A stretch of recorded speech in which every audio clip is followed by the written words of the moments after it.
I'm getting a new front door, so it's a little noisy in here. But today I'm doing what I eat, and it's weird to record when people are like in the house. So I'm gonna go outside.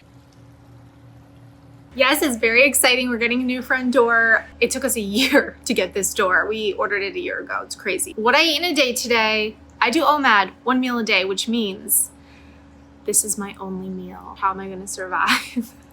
I'm on day 137 of doing OMAD almost every day. Yesterday, I uploaded my what I eat in a day video. If you didn't see that one, go watch that one because I break down and explain why I do specific things, and I don't think I should be repeating myself every single video. But today I'm breaking my fast.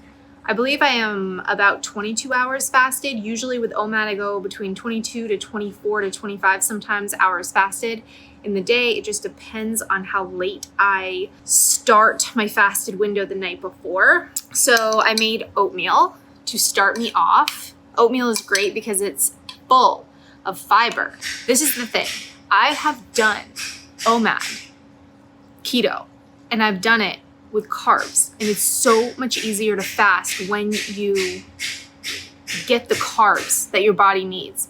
And I also think that when we are depleted of carbs and we're fasting or just ketogenic and like it's really, really, really restricted in carbs, your body has to get the glucose it needs to fuel your brain because you can only use 50% ketones for your brain. So if you do not get the glycogen, the glucose that your brain needs, your body is going to turn the protein you're eating into glucose called gluconeogenesis, which then is going to raise your blood sugar and keep you in a state where you're not actually in like ketosis. You will notice that you would have like low blood ketones.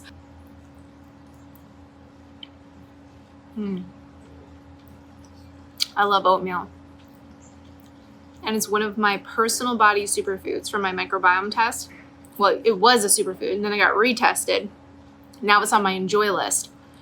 So whatever my body needed from the oatmeal, it got from the oatmeal that I was eating between tests. So comforting. Definitely comfort food. Okay, here we go with the second course.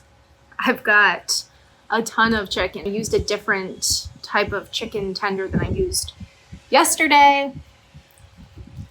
I eat something different every day. I do not eat the same things every day. But today, having these chicken strips is just simple and easy. Most of the time, we actually go to lunch a lot while my kids are in school. My husband was out on a business trip this week in California, staying at an oceanfront resort right on the pool. And he calls that work. I'm like, you're on vacation, please. With a bunch of guys that you love to work with. You know, the reason he still works throughout the success of my business is because he loves what he does. And I fully encourage that. So, this, you can't tell me that you don't love barbecue sauce and chicken. Come on. So, oatmeal, this. I'm gonna have a baked potato. Like I said before, I change it up every day. I'm always eating something different. So I'm gonna try to come in here with those foods that I'm eating so you can see exactly what I'm doing.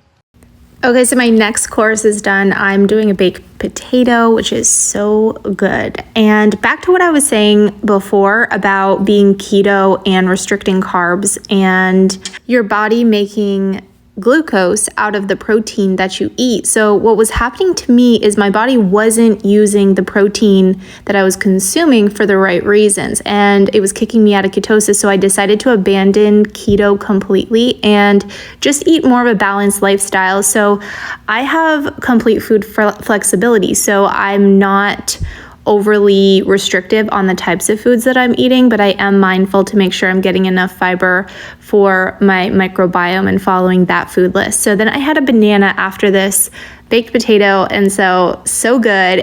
And the other thing is when I do this with the carbs, I eat way less than I was before with keto. And I take my supplements that were created for my microbiome based on my microbiome test. And this morning, while I was fasted, in my fasted window, I have black coffee with ice and a little bit of monk fruit. And a couple hours later, I had my nat ketones, and that just helps me literally bulletproof my fasting. And I will show you guys the before and after of my door here at the end of this. But before we get to that, let's do a breakdown of this entire day. So my day was around 1,200 calories, which I try to be right around 1,300. Lately, it's been less. This is a lot of food. You can see how this is a lot of food, and you can see how this would keep me full through the rest of the night until lunch the next day. But you can also see how I'm in a calorie deficit and I'm burning fat during doing this. And my protein is right at 78 grams, which is perfect for me. I do not worry about the other two macros, the carbs and the fat. That changes all the time. So I just focus on protein. Today, my eating window was 45 minutes. So yes, I ate all that food within 45 minutes. It's crazy. I wasn't like shoving it down. I was eating it really like at a good pace, and I don't stuff myself. I literally just, as long as it takes me to eat the food, that's how long my eating window is. It's typically less than an hour, and my fasted time was 22 and a half hours today, which is great.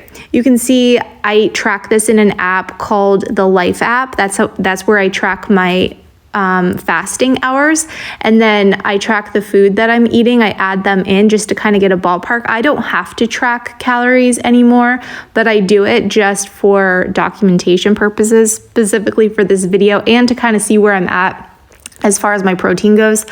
But I really like this app called the Carbon Diet Coach app. That's what I use there for this.